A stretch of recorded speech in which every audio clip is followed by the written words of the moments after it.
Sur le mont des Oliviers à Jérusalem se trouve une petite église nommée l'église du Dominus Flevit, ce qui veut dire Jésus a pleuré. Elle commémore ce passage de l'évangile de Saint Luc. Jésus pleura.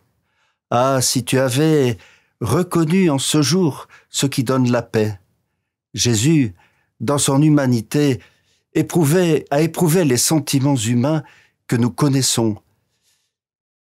Il a éprouvé des joies, mais aussi des tristesses et des angoisses. Pensons notamment au moment où il pleure son ami Lazare. Nous savons que Jérusalem a été détruite en 70 par l'empereur Titus. Ce passage n'a pas pour but de nous dire ce qui va se passer quelques décennies plus tard. La tristesse de Jésus devant cette ville, avec son temple dont les Juifs sont si fiers, est avant tout celle de Dieu, qui se désole devant les infidélités de son peuple, la dureté de son cœur. Jésus regarde cette ville, qui est le cœur de la foi d'Israël, cette ville où il a été présenté 40 jours après sa naissance, où il a échangé à l'âge de 12 ans avec les docteurs de la loi. Il pressent le drame qui va bientôt se nouer ici, son entrée triomphale, sa passion et sa crucifixion. Il pleure parce que cette ville est sourde à l'appel de tous les prophètes.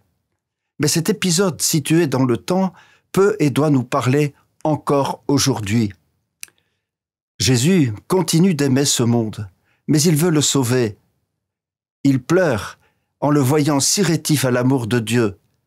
Il pleure sur l'instrumentalisation des religions au service des fanatiques de tout poil. Il pleure sur notre Église si belle et pourtant aussi complice du mal à travers certains de ses membres. À l'approche de la fête du Christ roi, entrons dans son regard, pleurons avec lui, non pas pour nous replier et nous désoler, mais pour nous laisser toucher et rechercher ensemble les voies du pardon, de la conversion et de l'annonce inlassable de son amour pour toute l'humanité. Si la Jérusalem terrestre a subi la destruction, si le monde où nous vivons est provisoire, Jésus nous invite à construire avec lui la nouvelle Jérusalem, cette cité dont il est le roi et qui sera gouvernée par son amour indestructible.